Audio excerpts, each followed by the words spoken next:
एक देश, एक राष्ट्र, एक भाषा, एक नेता, एक ही नेता होना चाहिए। लोगों को समझाने में हिटलर क्या हो गया, सफल हो गया, और उसने संविधान में आग लगा दिया, कहा कि अब से संविधान केवल हिटलर का रहेगा। संशोधन कर दिया, आपातकालीन ने लुफ्तवाफ बनाया, अपनी सेना का मॉडर्नाइजेशन किया, टैंक शामिल किया, तोप शामिल किया। लोग देखते रह गए वर्साई की संधि में। तो यहां से इसकी वायुसेना उड़ना चालू की। इसकी वायुसेना क्या की, उड़ना चालू की, और लंदन पर 15 दिन 15 रात बिना रुके लगातार बम्बार्डमेंट करते रह गया। लंदन खाली हो गया। अपने गार्ड को बंदूक दिया था कि अगर हम बच जाएंगे ना तुम मार देना। तो जहर दिया अपनी पत्नी को, ईवा ब्राउन को मार दिया, और अपने एक जहर भी खाया, और ऊपर से गोली भी मारा। बंदूक नहीं ना जी। देखिए, अंग्रेजों की एक स्ट्रेटेजी रही है, सबसे पहले वो कल्चर पे अटैक करते हैं, सबसे पहले कल्चर पे। आप देखिएगा, इंडिया में आए, जीन्स, स्कर्ट, टी शर्ट, ये सब कौन लाया, सब अंग्रेजों ने लेके चले हैं सब। यहाँ पे वो कल्चर पे अटैक करते हैं। और जवाहरलाल नेहरू ने भी कहा था, किसी सभ्यता को चौपट करना है, सबसे पहले क्या चौपट करो, कल्चर का, कल्चर पे चौपट करना चाहिए। आज किसी को देखिए धोती कुर्ता पे मजाक समझा जाता है, हम कहियो धोती कुर्ता पहन के चलेंगे तो मजाक बन जाएगा। तुर्की के खलीफा मुस्तफा कमाल पाशा को तुर्की का राष्ट्रपति बना दिया गया। तुर्की के राष्ट्रपति जब इन्हें बनाया गया तो इन्हें कहा गया कि भाई आप धार्मिक शिक्षा के स्थान पर आप साइंस वगैरह को पढ़ाई दीजिए। उस समय मुसलमानों ने बहुत विरोध किया था, क्योंकि मुस्तफा कमाल पाशा को आता तुर्क कहा जाता है। इन्होंने मदरसों को स्कूल में बदल दिया था, बहुत सारे मदरसे जो थे उसको स्कूल में बदल दिया। इसका बहुत विरोध हुआ, जिन्ना भी विरोध किया था। बाद में पाकिस्तान का जब निर्माण हुआ तो पाकिस्तान ने कहा गलत बात है यहाँ पर। आज तुर्की जिस वजह से, आज देखिएगा ड्रोन जो होता है ना बिना पायलट के जहाज में, चाइना के बाद लीडिंग कंट्री बन चुका है ये आपका तुर्की। अब तुर्की के ही ड्रोन से क्या हुआ था, अजरबैजान और आर्मेनिया की लड़ाई में अजरबैजान जीत गया था। तो आधुनिक तुर्की के जनक किसे कहा जाता है, मुस्तफा कमाल पाशा। तुर्की का विभाजन कर दिया सेवर्स की संधि के द्वारा, तुर्की का विभाजन कर, लेकिन विभाजन क्या हो गया, रद्द हो गया। अब यहाँ बदले की आग में जल रहा था इटली, और बदले की आग में जल रहा था जर्मनी। इटली इसलिए कि एकरा कुछ नहीं दिया था सब, और जर्मनी इसलिए क्योंकि इसको वर्साई की संधि थोप दिया गया था। और वर्साई की संधि से बदला लेना कौन चाहता था, जर्मनी। जर्मनी बदला इसे लेना चाहता था, किसी को कोई दिक्कत नहीं है। जर्मनी और इटली, इसमें इटली में जन्म हुआ फांसीवाद का। फांसीवाद के लोग राष्ट्र की संस्कृति को ज्यादा आगे रखते हैं, राष्ट्र की संस्कृति को आगे रखते हैं। फांसीवादी विचारधारा में एक और खराबी होती है कि यहाँ जाति की उच्चता पे ज्यादा ध्यान दे दिया जाता है, मतलब थोड़ा सा ऊंचे जात पे ये लोग ज्यादा विचार रखते हैं। तो देखते होंगे कई आदमी अगर ऊंचे जात नीचे जात ढेर करता है तो उसको लोग कहते हैं फांसीवादी है। फांसीवादी का मतलब ये नहीं होता है कि वो फांसी दे देगा आपको, वो राष्ट्रीयता को क्या करता है, आगे रखता है। ये इटली के गौरव को बताने लगा, इटली को युद्ध लड़ना चाहिए, अंग्रेजों ने हमें धोखा दिया। इसने पूरा इटली में बवाल मचा दिया और वहां के लोगों को सेना में भर्ती कराया, छोटे बच्चों तक को सेना में भर्ती कराया। कहा बर्बाद कर देंगे इन अंग्रेजों को, ब्रिटेन वाला चोट्टा हमको कुछ नहीं दिया, खाली झगड़ा में हमको शांत करा दिया, हमको कितना अच्छा फायदा हुआ रहता है, 2 बीघा तो कब्जा रहते हैं हम कहीं ना कहीं। मार बवाल किया। लोग इसको समझाते थे कि विश्व शांति अच्छी चीज है। इसने कह रहा है कि भैया विश्व शांति कायरो का सपना है। विश्व शांति किसका सपना है, कायरो। युद्ध व्यक्ति को महान बनाता है। देख रहे हैं इसको, ये तो प्राचीन इतिहास वाली भाषा बोल रही है, अशोक के समय की भाषा है ये। बताइए ये 20वीं सदी में इस तरह की भाषा आएगा।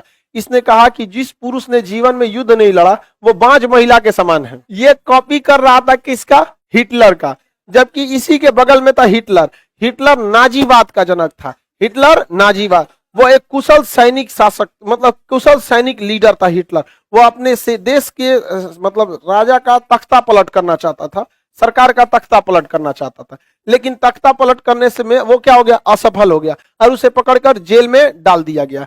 जब उसे जेल में डाला गया तो जेल में हिटलर ने अपनी कहानी लिखा था, मीन कैंप, मेरा संघर्ष। मीन कैंप मतलब मेरा संघर्ष। बाद में ये जेल से रिहा हुआ था। रिहा होने के बाद इसने अपनी पार्टी बनाई, नाजी पार्टी। कौन सी पार्टी, नाजी। और इसने लोगों से कहा कि तुम्हारे देश का जो राजा है ना, जो सिंहासन संभाल रहा है, प्रधानमंत्री है, जिसे चांसलर कहते हैं, ये कायर है। इसने कैसे वर्साई की संधि को स्वीकार किया, कैसे ये अपना कोयला फ्रांस को दे रहा है, ऐसा नहीं हो सकता है। एक देश, एक राष्ट्र, एक भाषा, एक नेता, एक ही नेता होना चाहिए। लोगों को समझाने में हिटलर क्या हो गया, सफल हो गया। हिटलर का कहना था एक झूठ को अगर 100 बार बोलिए तो वो सच हो जाता है। हिटलर बहुत खतरनाक था। इसने राष्ट्र प्रेम के चक्कर में लोगों को झूठे दिलासे दिला दिला के जर्मनी को बर्बाद कर दिया था। यहाँ पर हिटलर जो था, जब प्रथम विश्व युद्ध में एक जगह बंदी बनाया था, युद्ध में छुपा हुआ था, तो यहूदी के घर में छुपा हुआ था। यहूदी जो होते हैं ना, ज्यूज, उनके घर में तो बता दिया सब इधर छुपा है वहां पे बता दिया सब क्यों, यहूदी से कि हमारे घर में छुपा है। हिटलर को बहुत बुरा ये बात खराब लगा, सोचो हम तो यहाँ छुपे थे, हमरा बता दिया। जब हिटलर शासन में आया ना, 60 लाख यहूदियों को कटवा दिया। 60 लाख यहूदी लोग को कटवा दिया। ऐसे कैसे क्लासरूम है इतना बड़ा, अगर मान के चलिए इसमें खिड़की हम बंद कर देते हैं, चारों ओर से बंद, इसमें कोई गैस छोड़ देते हैं, कूद कूद के मरेंगे लोग कि नहीं। वैसे ही गैस बड़ा का गोदाम रखा था, उसमें कहीं खिड़की उड़की था ही नहीं, सबको बंद करता था, जहरीला गैस छोड़ देता था। अब बाहर से शीशा लगा खिड़की से देखता था, मजा लेता। याद करो हम भी छुपे थे। समझ में आ गया कि नहीं आ गया। हिटलर बहुत खतरनाक आदमी था। उसने कौन सी पार्टी का गठन किया, हिटलर और मुसोलिनी में टक्कर चलता था, मतलब दोनों एक दूसरे के साथी थे, लेकिन ये चाहते थे हम उससे आगे निकले, हम आगे बढ़े। हिटलर एक योग्य था, उसके अंदर कुशल नेतृत्व था, बहुत ही ज्यादा वो एक सैनिक योद्धा था, वो अपने सेना को अच्छे से कमांड कर सकता था। वो उसे फ्यूहरर कहा जाता था। हिटलर को क्या कहा जाता, फ्यूहरर कहा जाता था। वो हिटलर ने जर्मनी में बहुत ही तेजी से औद्योगिक क्रांति को आगे बढ़ाया, इंडस्ट्रियलाइजेशन को तेज किया, और हिटलर अपने देश के लोगों को समझाने में सफल हो गया कि हम जर्मनी को अच्छे से संभाल सकते हैं। अचानक वहां इमरजेंसी लगा दिया गया, राष्ट्रपति को क्या कर दिया गया, हटा दिया गया, और उसने संविधान में आग लगा दिया। कहा कि अब से संविधान केवल हिटलर का रहेगा। संशोधन कर दिया। आपातकाल की व्यवस्था हम कहां से लाए हैं, जर्मनी से। आपातकाल में सरकार आपकी राजा का रूप ले लेती है। जर्मनी में उसने आपातकाल को क्या कर दिया, लागू कर दिया। वर्साई की संधि में कहा गया था कि जर्मनी की सेना 1 लाख से ज्यादा नहीं होगी, इसने 1 लाख से ज्यादा सेना बना दिया। इसने कहा था कि वायुसेना नहीं रहेगी, इसने तगड़ा वायुसेना बनाया। इसकी वायुसेना का लुफ्तवाफ कहा गया। क्या कहा गया, लुफ्तवाफ कहा गया। इसकी वायुसेना क्या कहा गया, लुफ्तवाफ। और हजारों की सेना में इसने वायुसेना बना लिया, और पायलटों की बहुत भर्ती किया। हमेशा एक जहाज 10 पायलट रखता था, ताकि कोई एक जख्मी हो गया, तबीयत खराब हो गया, स्वास्थ्य सही नहीं है, तो जहाज नहीं रुकना चाहिए। इसके पास जहाज और पायलट की कोई कमी नहीं। लुफ्तवाफ कहां के एयरफोर्स को कहा जाता है, जर्मनी की। हिटलर ने लुफ्तवाफ बनाया, अपनी सेना का मॉडर्नाइजेशन किया, टैंक शामिल किया, तोप शामिल किया। लोग देखते रह गए। वर्साई की संधि में वो आगे बढ़ता जा रहा था, बढ़ता जा रहा था। इसने पनडुब्बियों को बनाया, पानी के अंदर चलती है पनडुब्बी, जिसे उसने यू बोट्स कहा था। सबमरीन को क्या बोला, यू बोट्स। सबमरीन को क्या कहा, यू बोट्स। ये पानी के अंदर चलती थी और दुश्मन के जहाज को मार देती थी सब। जर्मनी की ये सबसे बड़ी ताकत थी, ये उसकी पानी में उतरने वाली पनडुब्बियां, और ये दुश्मन के किसी भी जहाज को डुबा देती थी। हिटलर अब पूरी तरह से तैयार था युद्ध लड़ने के लिए। अब उसने सबसे पहले कहा कि अब निपटाना किधर से है। उस ससुरा सोचा कि सबको कब्जा करेंगे। क्या करेंगे, सबको कब्जा करेंगे। उसने एक दिन में मारा फ्रांस पर कब्जा कर लिया, और वहां के राजा को पकड़ के वहां के और ट्रेन में बैठा के साइन कराया था, लिख कि हम क्या हैं, फ्रांस पर किसका कब्जा हो गया, जर्मनी का कब्जा हो गया। और ले गया इनको, जानते हैं कहां, उसी वर्साई के महल में, जहां वर्साई की संधि की गई।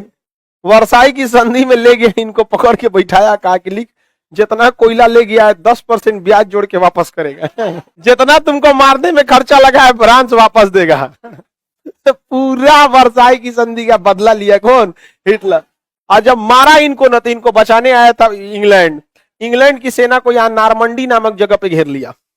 अब चारों ओर से थी क्या चीज, ब्रिटेन की, जर्मनी की सेना। अब बीच में बचाने आई थी कौन, इंग्लैंड की सेना। वो नारमंडी नामक जगह पे क्या हो गए थे, घिर गए थे। नारमंडी नामक जगह पे क्या हो गए, घिर गए थे। और यहाँ पर इंग्लैंड को हालत खराब हो गया।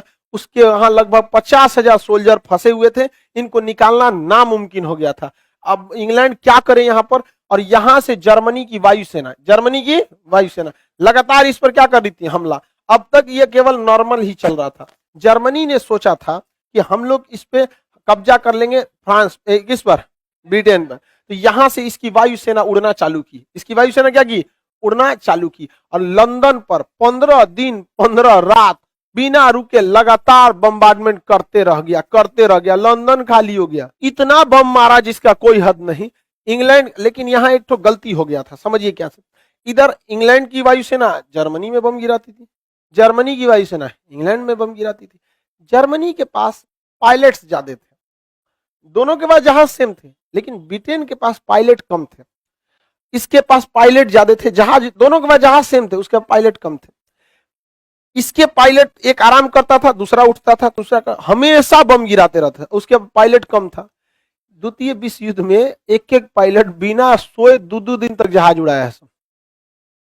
ब्रिटेन की सेना इतनी परेशान थी, ब्रिटेन की फौज, उसके पास वायुसेना थी ही नहीं। यही वजह है कि जब लिनिथगो द्वितीय विश्व युद्ध में कहा था कि हम हेलीकॉप्टर से क्या करेंगे, गोली चलवाएंगे, तो गांधी जी कहते करो या मरो। गांधी जी को पता तोरा लगे पायलट है ना, लंदन बचेला कहते तुम यहाँ आके मारेगा हमको। 1942 में जो बम्बार्डमेंट किया हिटलर, इन लोग को तबाह करके रख दिया था। हिटलर जब यहाँ बम्बार्डमेंट करना चालू किया तो एक गलती हो गई हिटलर से।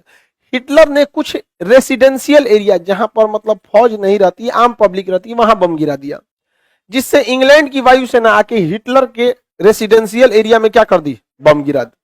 अब हिटलर गुस्सिया गया और आदेश दिया कि पूरे लंदन को उड़ा दो, तो लंदन को उड़ाने लगा सब इसकी वायुसेना। इस बीच ब्रिटेन की एयरफोर्स को आराम करने का मौका मिल गया। उसने कह दिया पब्लिक को कि अंडरग्राउंड भाग जाओ, और ये 3 दिन तक ब्रिटेन की वायुसेना आराम से सोई, इंतजार की, क्योंकि वो वायुसेना पे हमला नहीं कर रहा था, अब लंदन पे हमला कर रहा था। तो इसकी वायुसेना आराम करने लगी, और जो आराम करके लौटी ना, तब आधा रास्ता लौटते लौटते हिटलर की वायुसेना को खत्म कर दी। ये हिटलर को पहला झटका लग गया। यहाँ पर इधर फ्रांस तो बर्बाद हो गया था, इधर इटली का डोमिटो मुसोलिनी खुश हो रहा था। युद्ध व्यक्ति को महान बनाता है, मारो, हमला करो, इस ससुरा लड़ा दिया इसमें जहां तहां पर। डोमिटो मुसोलिनी की जनता जानती थी ये हिटलर नहीं है, हिटलर को देखा देखी ये होशियार बन रहा है। इसकी देश की जनता इसी को दौड़ा दी, किसको, मुसोलिनी को। ये बेचारा भागने लगा, हमरा का दौड़ा रहा है रे, युद्ध करने के लिए बोले तो हमरे से करेगा, और घींच के इसको तमाचा मार के मार डाली।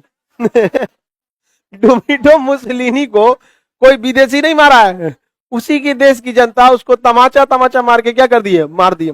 हिटलर बैल था, यहाँ वो चाहता था रूस पर हमला करना। अब रूस इतना बड़ा है जिसका कोई हद नहीं, और हिटलर को पता था कि ठंड के दिन तक मॉस्को अगर कब्जा नहीं हुआ तो इतना ठंड पड़ेगा कि मॉस्को में कोई लड़ नहीं सकता। तो इसने सोचा कि मॉस्को जाएंगे तो इसे थोड़ा इधर भाग जाएगा, ठंडी से पहले हमला हो नहीं पाएगा, तो सोचा कि इनको इधर बुलाते हैं। तो हिटलर ने कहा कि देखो इधर आओ, रूस इधर आओ, हम हमला करने जा रहे हैं पोलैंड पर। इसने पहले ही पोलैंड पर क्या कर दिया था, हमला कर दिया। तो कहा कि देखो हम पोलैंड पर हमला करेंगे, तुम चुपचाप रहना। तो रूस का कहा है, कहा कि तुम ही को दे देंगे, बदले में तुम हमको अनाज दे देना। तो इसने कहा हमला किया पोलैंड पर, रूस कुछ बोला, बदले में रूस ने क्या दिया, अनाज। इसकी सैनिकों को अनाज की, कोई रूस के पास खेती का बहुत बड़ा जमीन है, 10 साल का अनाज भर लिया, कौन, जर्मनी भर लिया अनाज यहाँ पर। अब पोलैंड पर कब्जा किसका हो गया, जर्मनी का।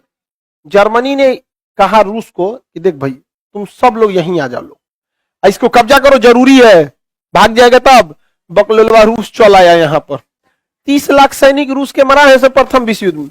अभी तक इबाला को समझ में नहीं आया, कहां चल आया, पोलैंड पर। इंतजार कर रहा था कि आओ लोग पोलैंड पर। जैसे ही पोलैंड पे आए वायुसेना से हमला कर दिया इसके ऊपर, बहुत मरा गए सब रूस के सैनिक, पूरी तरह से क्या हो गए, टॉर्चर हो गए सब यहाँ पर, पूरी तरह से रूस के सैनिक यहाँ घिर गए सब। लेकिन दिक्कत ये हो गया ना कि रूस ने जो बोला था कि हम ठंडी से पहले मॉस्को कब्जा कर लेंगे, ये नहीं बोलना चाहिए था उसको। वो भाप गया कि जर्मनी को ठंड से डर लग रहा है, क्योंकि ठंड में आप नहीं लड़ सकते, बहुत ज्यादा। आपके जम्मू कश्मीर में लड़ लेंगे, इतना बर्फ जमल रहता है, दिखाइए नहीं देगा उतना दूर में क्या होता है। एयरफोर्स का देख रहे हैं हमारे बिपिन रावत सर का, मौसम खराब होने की वजह से जहाज क्रैश कर गया, वैसे ही हाल होगा सबका, एयरफोर्स काम ही नहीं करेगी। अब रूस को लग गया कि ससुरा ठंडी से डर रहा है, इसलिए इसको क्या करो, घेर के रखो। रूस ने अपनी सभी सेनाओं को इधर उधर बिखरा दिया, कहा कि देखो युद्ध तुम्हें जीतना नहीं है, उलझा के रखना है। तो गोली मारता था सब, तनी इधर भागेगा उधर भागेगा। इसी में जर्मनी की सेना पूरी तरह से क्या हो गई, उलझ गई, और ठंडी तब तक क्या हो गया, आ गया। इसने 3 महीने तक रूस ने किसको उलझा दिया, जर्मनी। इधर से ब्रिटेन क्या कर दिया, धो दिया। इधर से ब्रिटेन क्या कर दिया, इधर ब्रिटेन जर्मनी के ऊपर बम्बार्डमेंट करने लगा यहाँ पर, तो थोड़ा थोड़ा इधर भी भारी पड़ने लगा। जर्मनी ने फिर गलती किया, इसने अपनी नौसेना को कह दिया ये सब जीत के लाओ, सब ये कब्जा करेगा। तो ऊपर के देशों को हमला करने के लिए किसे भेज दिया? नौसेना। और वो सब मार के इसकी आधा नौसेना गिरा दिया सब। तो ऊपर कब्जा करने में कौन चल गया? नौसेना। इधर से धो दिया इनके वायुसेना को कौन? ब्रिटेन। ब्रिटेन धो दिया। तो इनके पास आधी वायुसेना बची है, आधी नौसेना बची। और उधर ठंडी का दिन आ गया। ठंडी के दिन में जर्मनी ने 2 लाख सैनिक को घुसा दिया उधर यहाँ पे। और तब तक वो तो इंतजार कर रहे थे ठंडा पड़े। इतना ठंड पड़ा, -40 डिग्री, जितना जर्मनी के सैनिक कभी देखे नहीं थे सब। जर्मनी के सैनिक बंदूक ले लेके जम गए सब, ऐसे स्टेच्यू बन गया सब। और रूस वालों को तो आदत था, जो जिस एरिया का रहता है उसको क्या रहता है? आदत रहता है। अब हिटलर चारों ओर से फंस गया। इधर उसकी मरा गई थल सेना, इधर कौन मरा गई? थल सेना। इधर मराई, इधर मरा गया कौन? मरा गया? वायुसेना। अब इसकी बच गई थी पनडुब्बी। इस ससुरा ने क्या किया?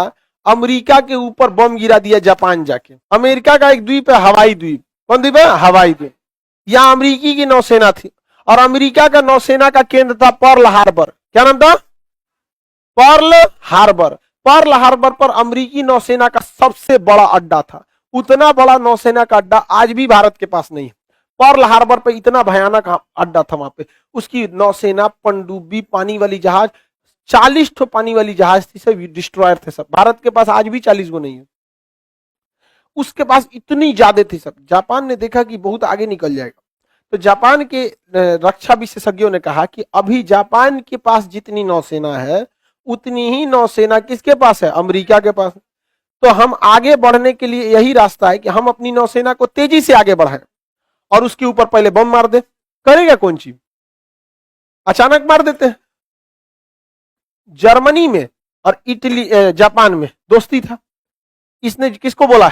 जापान। जापान किसको बोला? जर्मनी को। जा रहे हैं मारने, तो कहा मार मार मार उसको। यार बिना मतलब, उसको पता भी नहीं था।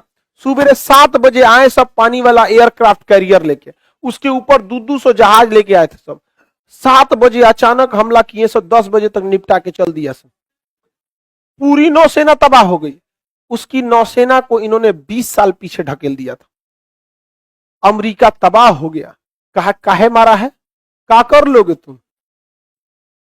सीधे बोला था। हिरोहितो जो यहाँ के राजा थे, यहाँ पे जापान के, उनसे जब मीडिया ने पूछा कि आपने अमेरिका पर हमला कर दिया, अमेरिका ने कहा कि हम इसका बहुत कड़ा जवाब देंगे, तो उन्होंने कहा I doesn't consider America an important country. हम अमेरिका को इतना वैल्यू नहीं देते। जैसे भारत पे श्रीलंका हमला करके चल जाए, कैसे श्रीलंका का है भारत पे कि हम बर्बाद कर देंगे, तो भारत के ऐसे लात चला देंगे, खत्म हो जाएगा। सोचिए इतना खतरनाक था। लेकिन दिन खराब था किसका? हिटलर का। इसकी थल सेना कहां फंस गई? नौसेना फंस गई ऊपर, वायुसेना फंस गई ब्रिटेन में। और जापान ने दुश्मनी ले लिया किससे? अमेरिका से। तो अमेरिका जापान को मारने से पहले उसके सहयोगियों को मारेगा कि नहीं मारेगा? अब युद्ध में कौन कूद गया? अमेरिका। कौन कूद गया? अमेरिका। अब जर्मनी पर इधर से हमला चालू हो गया, ऊपर से हमला चालू हुआ, और इधर से बौखलाई रूस की आर्मी इधर से चल दी यहां पर। अब बीच में कौन घेरा गया? प्रतिदिन जर्मनी घिरता जा रहा था, घिरता जा रहा था। और इस पूरे एरिया पर किसका कब्जा हो रहा था? जापान का। जापान का कहना था इस सब कब्जा कर लेंगे। लेकिन इस बीच अमेरिका ससुरा परमाणु बम बना लिया। किस्मत देखिए उसका। अमेरिका क्या बना लिया? परमाणु बम। ले आके पटक दिया नागासाकी और हिरोशिमा। इतना भयानक बम्बार्डमेंट हुआ। पहला लिटिल बॉय और दूसरा, ये तो आपको केमिस्ट्री में पढ़ाए थे। 6 अगस्त 1945 को लिटिल बॉय, 9 अगस्त 1945 को फैटमैन। जापान सरेंडर कर गया। इतनी बुरी मौत हुई थी वहां पर, आम लोगों की मौत हुई थी। और इसने कहा था कि अगला मारेंगे 15 अगस्त को, अगला मारेंगे 15 अगस्त। हम लोग को आजादी इसीलिए 15 अगस्त को डेट दिया था, क्योंकि उस दिन अंग्रेजों की जीत हुई थी। 15 अगस्त को जापान ने क्या कर दिया? सरेंडर कर दिया। इसलिए आप खुद सोचिए, हम लोग का जो स्वतंत्रता दिवस, हम लोग का जो ये विधेयक जो था ब्रिटेन के संसद में 4 जुलाई को रखा गया था। 18 जुलाई को ब्रिटेन की संसद ने पास कर दिया। 18 जुलाई को स्वतंत्र काहे नहीं किया? 15 अगस्त को किया, क्योंकि उस दिन अंग्रेजों की क्या थी? जीत। उस दिन खुशी का दिन था। और उस दिन भारत को आजाद करते सब, तो थोड़ा सा चल जाता है कि भाई पूरी दुनिया पे जीते थे द्वितीय विश्व युद्ध, भारत को आजाद कर दिए, तो क्या दिक्कत है? नहीं समझे? कभी खुशी कभी गम वाला हो जाएगा। नहीं तो अगर किसी और दिन आजाद करते सब, तो उस दिन वो केवल शोक मनाते सब। तो बड़े सुख के समय क्या हो जाता है, छोटा चीज रुक जाता है। कुछ ने सुसाइड कर लिया क्योंकि उनको पता था कि ससुरा पकड़ाएंगे तो बड़ी बुरा मारेगा। और रूस की सेना जर्मनी में घुस गई, बर्लिन के अंदर, और बंकर तक पहुंच गई जहां कौन था, हिटलर। हिटलर की जो प्रेमिका थी ईवा ब्राउन, उससे कहा कि चलो अब शादी कर लेते हैं। तो ईवा ब्राउन से उसने क्या कर लिया, शादी कर लिया, और ईवा ब्राउन को जहर दिया और खुद को गोली मार लिया हिटलर। और अपने गार्ड को कहा था कि, अपने गार्ड को बंदूक दिया था कि अगर हम बच जाएंगे ना तुम मार देना। तो जहर दिया अपनी पत्नी को, ईवा ब्राउन को मार दिया, और अपने एक जहर भी खाया और ऊपर से गोली भी मारा। बंदूक नहीं ना है जी। एक आदमी मारा गया था इसी तरह, समझा रहा था कि ऐसे मार दिया, राइफल लेके समझा रहा था, मार लिया यहीं से, बंदूक नहीं ना है। अभी बहुते बैच पढ़ाना है।